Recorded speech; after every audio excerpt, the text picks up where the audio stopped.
We're back at it here at the 2025 IHSBCA convention. Lucky enough to sit down with the head coach at Maine South, Brian Lorenz.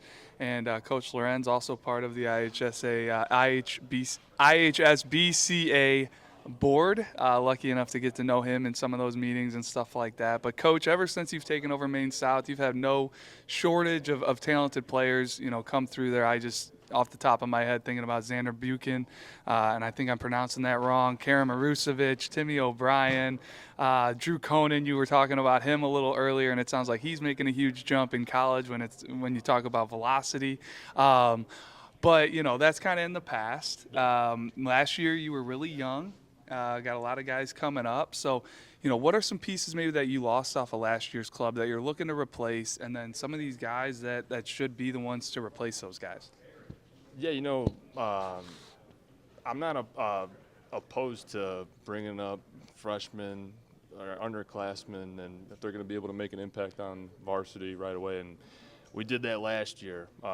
If you even look at like our schedule, like if there was an RPI for Illinois high school baseball, and you look at my schedule, like if there's no way that we're not ranked in the top 10 for like RPI. Yeah. So like we go out and we play teams, and I'm trying to give the kids the best experiences as possible, and I want to challenge them.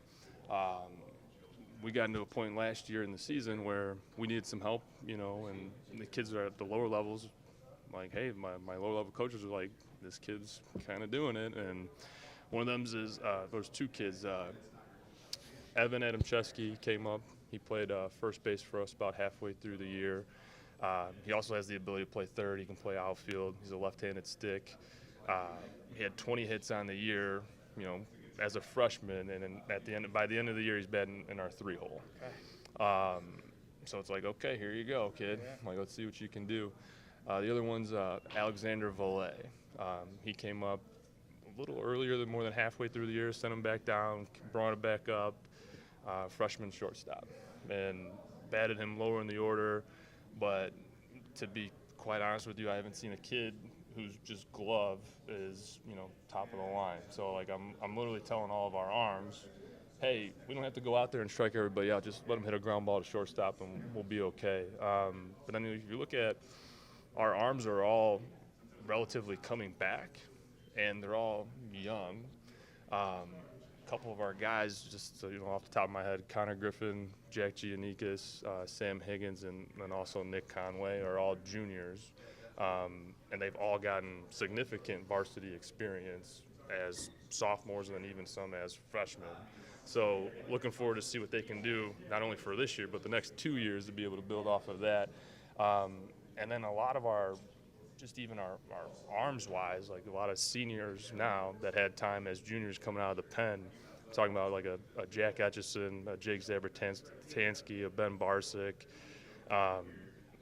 We have arms, is what I'm trying to get at. And like there's a plethora of them. They're tall, they're athletic, they're lanky, they're looking to challenge guys, and they're all kind of fighting for those innings. And it's a lot of fun to be able to go out there and see what they got. Another sophomore that made an impact was Nate Serra.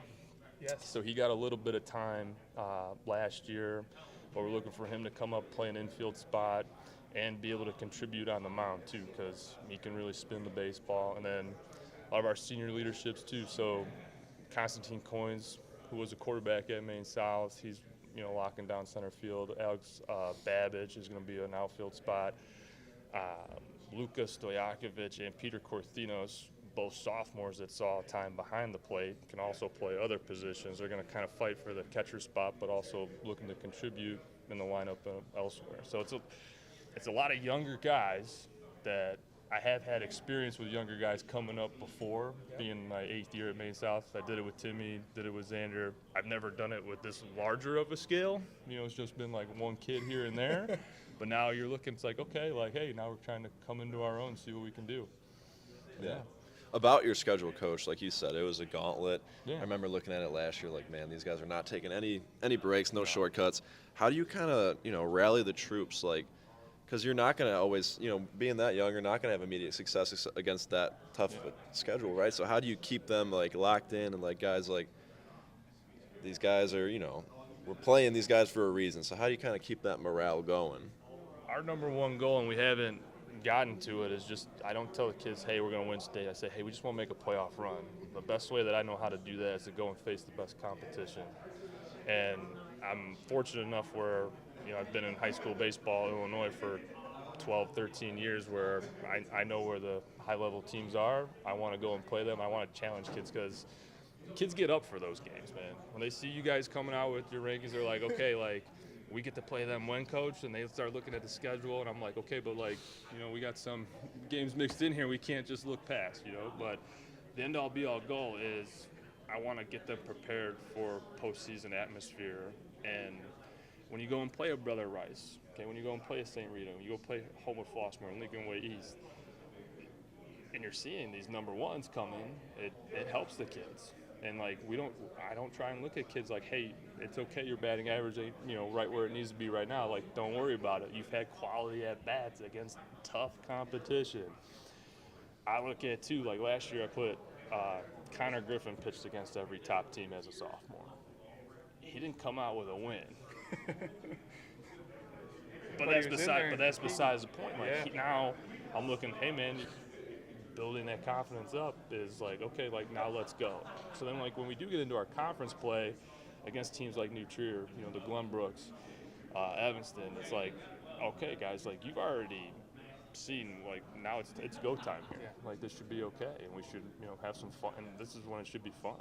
So that's one of our goals, and when I look at the schedule, I try to make it as tough as possible.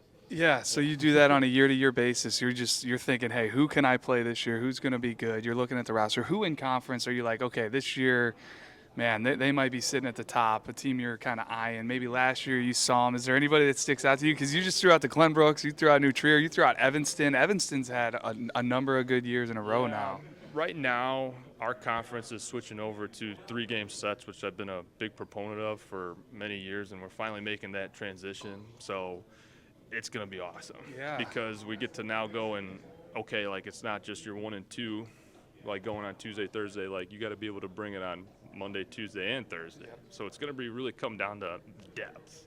And it's going to be coming down to, okay, like even in our conference, like a lot of, legendary Hall of Fame coaches have been leaving. And I'm looking around, I'm like, well, where did you guys all go? Like I had to go and compete against these guys, and there were times like I'm going up against Dom, I'm going up against oh my God, Steve Stanisek, Glenbrook South, yes. Going up against Napoleon and New Trier. And you're like, okay, like I know what these guys have already like forgotten more baseball than I even know, and I'm trying to like, okay, like how can I outsmart them? How can I outthink them? And it's a bit of our conference in terms of just overall coaching and competitiveness is up there with everybody. In terms of this year, the lineup-wise for New Trier last year was the best that I've seen their lineup. Yeah. 1 through 9. They lost a couple of kids, but they're always going to be ready to go. Deerfield has some arms. Yep. They're always going to compete. They're always going to be scrappy. But when you look at, Glenbrook North, you got the Bass kid, you got the outfielder Peterson kid. You know that you got to be able to, work around those kids. And it's like, okay, we can't be sacrificed. But, like, it's just a tough atmosphere. And then I'm even, like, Glenbrook South I know they got a lefty arm, and I'm like, okay, how am I going to prepare my guys for that? A little powering stuff coming. So there's no off days. Exactly. And then, like, you go into Evanston, and it's a very tough place to play. They're going to come at you, and they want to kick your butt, all the time. So, like, having a 3-game series is going to be real who has the most depth. And, like, just even having that allows for more non-conference games now on your Saturdays and all that to go out and have some fun and trying to schedule these games. Yeah, that 3-game set's unique. Just sitting here thinking about it, compared to 2 games, and you talked about it, like, before you were only throwing your 1 and your 2, kind of simplifies like, hey, how do I use my bullpen? But now on a Monday, Tuesday, Thursday with the pitch counts, with using bullpen, when do you go to certain guys? When you're down by 2 in the 4th inning and your starter's running out of gas, do you go to the guy that's most trusted? Do you waste him in that outing, or do you go to a guy who you think he can put up some zeros? So I think it adds to the coaching dynamic of it as well. It does, and then the more pitching depth you have, the better. Yeah. One guy that I didn't even mention was Quinn Huber is he's a lefty, comes in. I like to bring him in for, The matchup. Exactly. And I'm like one of the few coaches that'll do that. Like Yeah. I tell Quinn, hey, you might be used for an inning, you might be used for one pitch. Stay ready. Yeah. And like it's that kind of stuff. When you mention like, hey, a 2-run ball game, like, okay, like I know I need to turn this guy around, switch hitter, I need to have the lefty-lefty matchups. That's what we do at Maine South. It's like, hey, and it's you better be ready to come with the ball. And like the last thing you want is me walking out there and grab it from you. Yeah. So Don't let me take it from you. exactly. Yeah. That's kind of how we go about it. And I've been trying to work. Coach Miller was my longtime assistant varsity coach. He's stepped away to watch his kids, but ever since we started Maine South, this is kind of what we wanted. We wanted pitching depth, and we got it. So it'll be fun for the next 2 years. Yeah. Yeah, going on that. So I was going to ask, like, is that your strength this year? Is the depth on the mound? Definitely. For sure. Definitely. All right. And one of the things too. So, you know, I talked about those junior arms, but there's still some, you know, senior arms, and Eric Fugate, who is not really well known, but he's been putting in the work from the summer till now. He's going to be a kid that we rely on heavily too. So I look at all the arms, I look at the number of games. It's like, okay, someone come and get the ball. Let's go and do this thing. And I think a lot of kids too now, they understand because, you know, they've gotten this experience when they're at the younger age and lower levels, freshman, sophomore. It's, hey, if I produce, I'm going to get more opportunities. So, like, and it's not like a personal thing or anything like that. They kind of just take ownership of it, and they have that realization, like, okay, this is how we go. This is how Coach Lorenz works it, you know.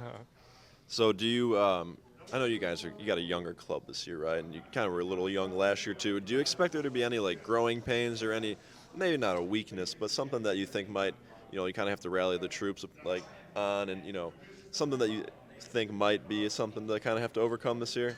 Yeah, I do. I think kids nowadays too, like they want to see instant success, and you try to tell them like, hey, we got a 3-month season. It's a long, you know, grind. We got to take every day.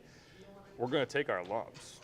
So like one of the things 2 years ago, we started 2-9-1, and we ended up 25 and like 12. I gotta look at it, but like 15, and it's like kids like, hey, like it's okay. Like it's like having the kids being able to experience like an 0-for-4, we're losing.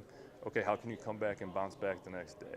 And that's a learning process. And our kids need to be able to, you know, go and shake those things. And it's not just all, you know, I have a young, you know, he's a sophomore now, shortstop, you know, you got to be kind of the leader out there. You got to be, hey, cuts and relays. You got to know, okay, we're in the bottom of the order. How fast is this guy? Are they going to bunt? All those situations come into play. And I think having a year under his belt now is going to help him moving forward too. And getting that responsibility as a sophomore, I mean, a player may love that ownership, you know, may love that the coach is putting that on him as a sophomore. They don't have to be a senior for it. And if he's ready for it, that might just kind of elevate his performance even more. Being like, all right, the coach trusts me to be that leader out there, and I'm only a sophomore, man. He really must believe in me, which is cool to see because not every coach would do that, especially like not every coach would just sit here and be as open and honest about, hey, we're going to take some lumps. Like, it's the game of baseball. And you kind of mentioned it, like, it's all about how you handle the failure and how you bounce back from the failure, because you're going to have it in baseball. And you clearly, as a former player and a stud as you were back in the day, well, maybe you had to. I tell the kids all the time, they look up my college stats, they're like, Coach, you hit that, how many guys? I'm like, well, there's a reason why I'm coaching you now. Well, no, I think you like to pitch inside. Yeah, he's a bulldog. Yeah. Yeah. But, no, it's great to hear, Coach. And I thank you a ton for jumping on this podcast. Yeah, and no, I appreciate it. You guys do awesome work. I mean, Thank you. it's really helpful too for us as coaches, because I play all these teams. I'm like, I can't even tell you like how many, like years ago I'd have to like make countless phone calls, and now it's like, okay, I'm gonna go head up here, and okay, I got the video. Check on the this website side. out. I'm like, okay, here we go. Yeah. Like, and then it's simplified stuff, growing the game in the state of Illinois. I mean, I'd put Illinois high school baseball up with just about any other state, because right now, like, there's a lot of grinders. You see kids where they're going, and there's a reason why these kids are being successful at the next level.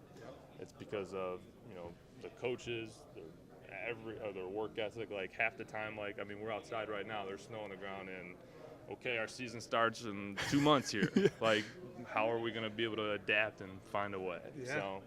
So, Maine South, we got some younger kids. We have some definite senior leadership, and we're looking forward to having a good year. It's going to be a lot of fun. Well, we're going to have to get out and see you guys with all that young talent floating around. The shortstop, we got a sophomore shortstop we got to go see with a good glove, Alex Valley, you mentioned. So, no, great stuff, Coach. Appreciate it, and we'll be out to follow you this spring. All right, have a good one, guys. Thanks for having me. Yeah.